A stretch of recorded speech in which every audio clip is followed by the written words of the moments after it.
ಶ್ರೀಕೃಷ್ಣನು ಉಡುಪಿಯಲ್ಲಿ ನೆಲೆ ನಿಂತ ಮೇಲೆ ಇಲ್ಲಿನ ರಥಬೀದಿ ಭಕ್ತರ ಪಾಲಿಗೆ ಪುಣ್ಯಭೂಮಿಯಾಗಿದೆ. ಇದು ರಥಬೀದಿ ಅಲ್ಲ, ದೇವಾನುದೇವರು ನೆಲೆ ನಿಂತ ದೇವರ ಬೀದಿಯಾಗಿದೆ. 2 ವರ್ಷಕ್ಕೊಮ್ಮೆ ನಡೆಯುವ ಪರ್ಯಾಯದಲ್ಲಿ ಪರ್ಯಾಯ ಪೀಠವಿರುವ ಸ್ವಾಮಿಯವರು ಈ ರಥಬೀದಿಯ ಮುಖಾಂತರ ಸಾಗಿ ಪರ್ಯಾಯ ಪೀಠವನ್ನು ಅಲಂಕರಿಸುವರು. ಅಷ್ಟಮಠದ ಯತಿವರ್ಯರು ಈ ರಥಬೀದಿಯಲ್ಲೇ ಸಾಗಿ ಶ್ರೀಕೃಷ್ಣನ ದರ್ಶನ ಮಾಡುವರು. ಮೂಡು ಪಡುವಿನಲ್ಲಿರುವ ಚಂದ್ರಮೌಳೀಶ್ವರ ಮತ್ತು ಅನಂತೇಶ್ವರ ಹಾಗೂ ಇನ್ನಿತರ ದೇವಸ್ಥಾನ ಮತ್ತು ಅಷ್ಟಮಠದ ಮತ್ತು ಮತ್ತಿತರ ಮಠದ ದೇವತಾ ಕಾರ್ಯಕ್ರಮ, ಮೆರವಣಿಗೆ, ಉತ್ಸವ ಎಲ್ಲ ಈ ರಥಬೀದಿಯಲ್ಲಿಯೇ ಜರುಗುವುದು. ಉಡುಪಿಯ ಕೇಂದ್ರ ಜಾಗ ಹಾಗೂ ಆಕರ್ಷಕ ಕೇಂದ್ರ ಇಲ್ಲಿನ ರಥಬೀದಿ. ಈ ರಥಬೀದಿಗೆ ತನ್ನದೇ ಆದ ಇತಿಹಾಸವಿದೆ. ಕೃಷ್ಣ ಮಠದ ಎದುರು ಚಂದ್ರಮೌಳೀಶ್ವರ ದೇವಾಲಯವಿದೆ. ಎಡಕ್ಕೆ ಬಂದು ಮುಂದೆ ಸಾಗಿದರೆ ಮಧ್ವ ಸರೋವರ ಸಿಗುತ್ತದೆ. ಎದುರಿಗೆ ಕಾಣಿಯೂರು ಮಠ ಇದೆ.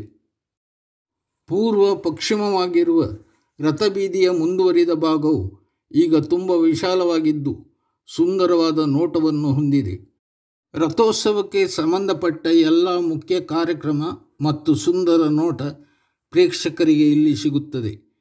ಮಕರ ಸಂಕ್ರಾಂತಿಯಂದು 3 ರಥವನ್ನು ಎಳೆದು ತಂದು ಇಲ್ಲಿ ಒಂದೇ ಸಾಲಿನಲ್ಲಿ ನಿಲ್ಲಿಸುವಾಗ ದೊರೆಯುವ ಸೊಬಗು ನೋಡಿಯೇ ಆನಂದಿಸಬೇಕು. ಕನಕನ ಕಿಂಡಿ ಈಗ ತುಂಬ ಪ್ರಖ್ಯಾತಿ ಪಡೆದಿದೆ. ಭಕ್ತ ಕನಕದಾಸರಿಗೆ ಭಕ್ತಿಗೆ ಮೆಚ್ಚಿ ಶ್ರೀಕೃಷ್ಣ ಪೂರ್ವದಿಂದ ಪಶ್ಚಿಮಕ್ಕೆ ತಿರುಗಿ ದರ್ಶನ ಕೊಟ್ಟ ಎಂದು ಇಲ್ಲಿನ ಭಕ್ತರು ನಂಬಿದ್ದಾರೆ.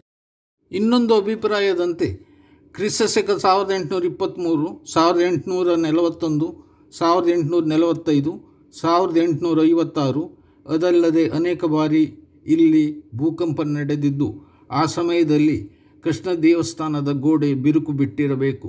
ಕನಕದಾಸರು ಈ ಸಮಯದಲ್ಲಿ ಉಡುಪಿಗೆ ಬಂದಿರಬಹುದು. ಬಿರುಕು ಬಿಟ್ಟ ಗೋಡೆಯಲ್ಲಿ ಕಿಂಡಿ ರಚನೆ ಮಾಡಿದ್ದರಿಂದ ಅದು ಮುಂದೆ ಕನಕನ ಕಿಂಡಿ ಎಂದು ಪ್ರಖ್ಯಾತಿ ಪಡೆಯಿತು. ಇದಕ್ಕೂ ಮೊದಲು ಬಲಭಾಗದಲ್ಲಿ ಅನಂತೇಶ್ವರ ದೇವಾಲಯವಿದೆ. ಮತ್ತೆ ತಿರುಗಿದರೆ ಶ್ರೀಕೃಷ್ಣ ಮಂದಿರ ಎದುರಾಗುತ್ತದೆ.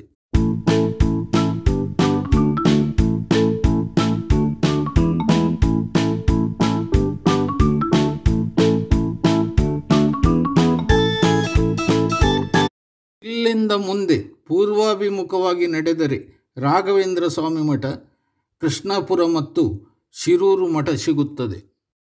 ಕನಕನ ಕಿಂಡಿಯ ಎದುರು ಬದಿ ಕನಕದಾಸರ ಪ್ರತಿಮೆ ಇದೆ. ಮತ್ತೆ ರಥಬೀದಿಯಲ್ಲಿ ಮುಂದುವರಿದರೆ ಕನಕನ ಕಿಂಡಿಯ ಮೂಲಕ ಜಗದೊಡೆಯ ಶ್ರೀಕೃಷ್ಣನನ್ನು ನೋಡಬಹುದು. ಕನಕನ ಕಿಂಡಿಯ ಎದುರುಗಡೆ ಕೃಷ್ಣಾಪುರ ಮತ್ತು ಶಿರೂರು ಮಠ ಇದೆ. ನೈಋತ್ಯ ಭಾಗದಲ್ಲಿ ಮುಂದುವರಿದರೆ ಅದಮಾರು ಮಠ, ಪೇಜಾವರ ಮಠ ಮತ್ತು ಉತ್ತರಾದಿ ಮಠ ಸಿಗುತ್ತದೆ. ದಕ್ಷಿಣಾಭಿಮುಖವಾಗಿ ಮುಂದುವರಿದರೆ ಆಗ್ನೇಯ ಬದಿಯಲ್ಲಿ ಸೋದೆ ವಾದಿರಾಜ ಮಠ, ಅದರ ಎಡಭಾಗದಲ್ಲಿ ಪುತ್ತಿಗೆ ಮಠ ಮತ್ತು ಭಂಡಾರಕೇರಿ ಮಠ ಇದೆ. ಪರ್ಯಾಯ ಪುತ್ತಿಗೆ ಮಠದ ಆಶ್ರಯದಲ್ಲಿ ಅಖಂಡ ಉದಯಾಸ್ತಮಾನ ಗೀತ ಪಾರಾಯಣ ನಡೆಯುತ್ತಿದೆ. ಗೀತೆಯ ಕಂಪು ರಥಬೀದಿಯಲ್ಲೆಲ್ಲ ಹರಡಿದೆ. ವಿಷಯ ಏನೇ ಇದ್ದರೂ ಕನಕದಾಸರು ಶ್ರೀಕೃಷ್ಣನ ಭಕ್ತರು. ಅವರ ಭಕ್ತಿಗೆ ಮೆಚ್ಚಿ ಶ್ರೀಕೃಷ್ಣ ಕಿಂಡಿಯ ಮುಖಾಂತರ ದರ್ಶನ ಕೊಟ್ಟದ್ದು ನಿಜ. ರಥಬೀದಿ ರಥಕ್ಕೆ ಮಾತ್ರ ಬೀದಿಯಲ್ಲ, ಇದೊಂದು ದೇವರು ನೆಲೆ ನಿಂತ ದೇವರ ಬೀದಿ, ಭಕ್ತರ ಪಾಲಿಗೆ ಸ್ವರ್ಗದ ಬೀದಿ.